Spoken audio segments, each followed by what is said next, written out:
रहीम अस्सलाम वालेकुम नाज़रीन। नम्स एंट्री टेस्ट 2026 प्रिपरेशन के हवाले से आज की आप लोगों का टेस्ट नंबर 2 है। इसके अंदर आप ये सिंपली मैं आप लोगों को बताता चलूँ कि इसकी एक्सप्लेनेशन साथ दी होगी, आप वो भी देख सकते हैं। सबसे पहले आप लोगों को इंग्लिश लैंग्वेज स्किल आएगा, इसके अंदर क्रिटिकल रीडिंग एंड कंप्रीहेंशन के आएंगे MCQs.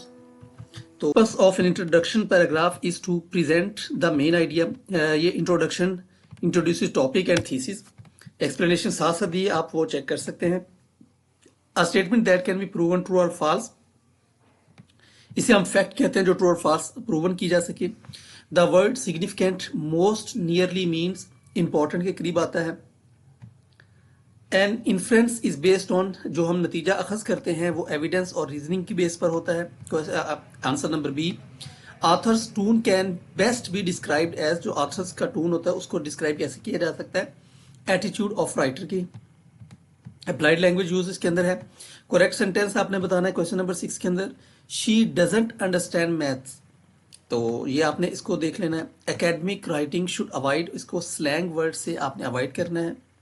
A thesis statement expresses, जो थीसिस स्टेटमेंट होती है वो क्या कौन सी चीज जाहिर करती है, वो शो करती है main argument.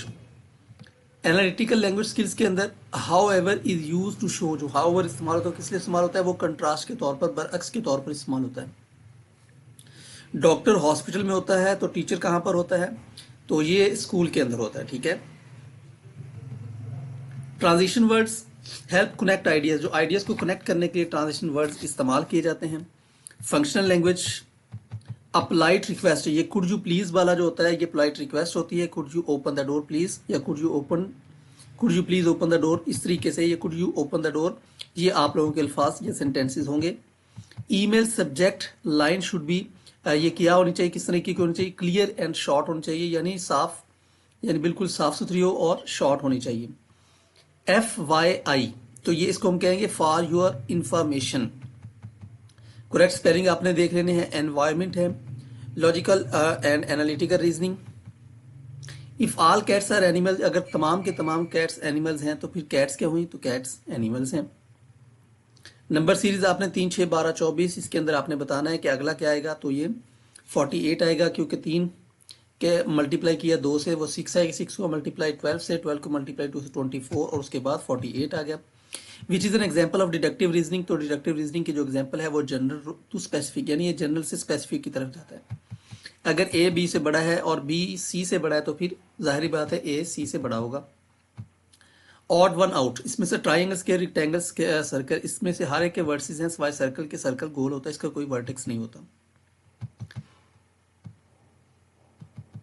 Logical reasoning improves, ये डिसीजन मेकिंग को इंप्रूव करती है, जो लॉजिकल रीजनिंग यानी मंतक। डे आफ्टर फ्राइडे, तो ये सिंपल आपका सैटरडे आएगा। A statement always true is called tautology, तो जो भी स्टेटमेंट हमेशा ट्रू होती है वो उसे टोटोलॉजी कहा जाता है। Question number 24, quantitative reasoning involves numbers. Quantitative reasoning के अंदर नंबर्स इन्वॉल्व होते हैं। विच आर्गुमेंट इज वैलिड, इसमें से कौन सा आर्गुमेंट वैलिड है, इमोशनल, लॉजिकली साउंड, पॉपुलर या लेंथी। तो लॉजिकली साउंड जो आर्गुमेंट होता है वो वैलिड होता है। बेसिक मैथमेटिक्स के 10 MCQs आएंगे। 25% ऑफ 200 इज, ये 50। 18 डिवाइडेड बाई 3 बिल्कुल easy solve. x minus 7 is equal to 10, तो x कितना होना चाहिए, तो ये 17। x square is equal to, ये बिल्कुल बेसिक मैथमेटिक्स आप लोगों को आएगी। x स्क्वायर इज इक्वल 25, तो x आप लोगों का प्लस माइनस 5 आ जाएगा। एरिया ऑफ द रेक्टेंगल, तो ये आप लोगों का आएगा length multiply width.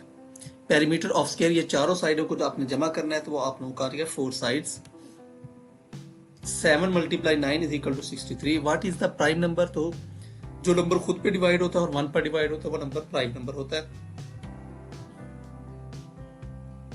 LCM of 6 and 8 is equal to 24, ये बिल्कुल बेसिक मैथ्स है।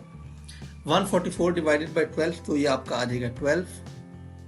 उसके बाद डाटा इंटरप्रिटेशन, इसके हवाले से आप लोगों को टेबल वगैरह दिए होंगे, टेबल के जरिए से आपने उस टेबल में से आपने डाटा को इंटरप्रेट करना है। Data arrange in rows and columns is called table.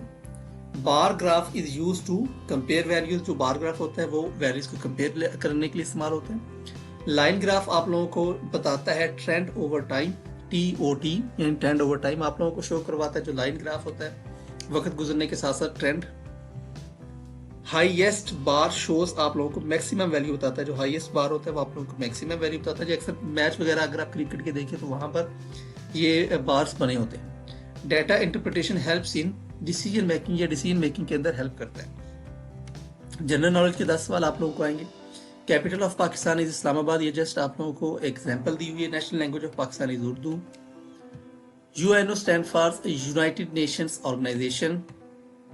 Current UN secretary general is normal boiling point of water is 100 degree centigrade. Human heart chambers ये 4 होते हैं। लार्जेस्ट कॉन्टिनेंट बाय एरिया, जो area के हवाले से वो Asia.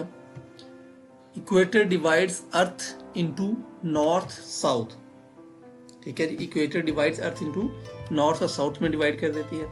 National sport of Pakistan is hockey. और Olympic games are held after every 4 years, हर 4 साल के बाद ओलंपिक गेम्स होती है। तो इस तरीके से आप लोगों को एमसीक्यूज, जनरल नॉलेज और इस तरीके से दूसरे आएंगे। तो पहले टेस्ट के अंदर आप लोगों को बताया था एक पैटर्न, और दूसरे टेस्ट के अंदर वो आसान पैटर्न आप लोगों को बता दिया है। तो इस हवाले से सेट गैट की बुक आप यूज कर सकते हैं, सेट और गैट की बुक। और जो एनटीएस की बुक है वो भी आप यूज कर सकते हैं। एनटीएस की किसी भी किस्म की जो प्रिपरेशन के हवाले से वो भी आप यूज कर सकते हैं। इसके अलावा अगर कोई क्वेश्चन हो या तो आप कमेंट सेक्शन के जरिए से लाजमी पूछिएगा। मेरे चैनल को लाजमी तौर पर सब्सक्राइब कीजिएगा। Thank you so much, thank you for watching. अल्लाह हाफिज़।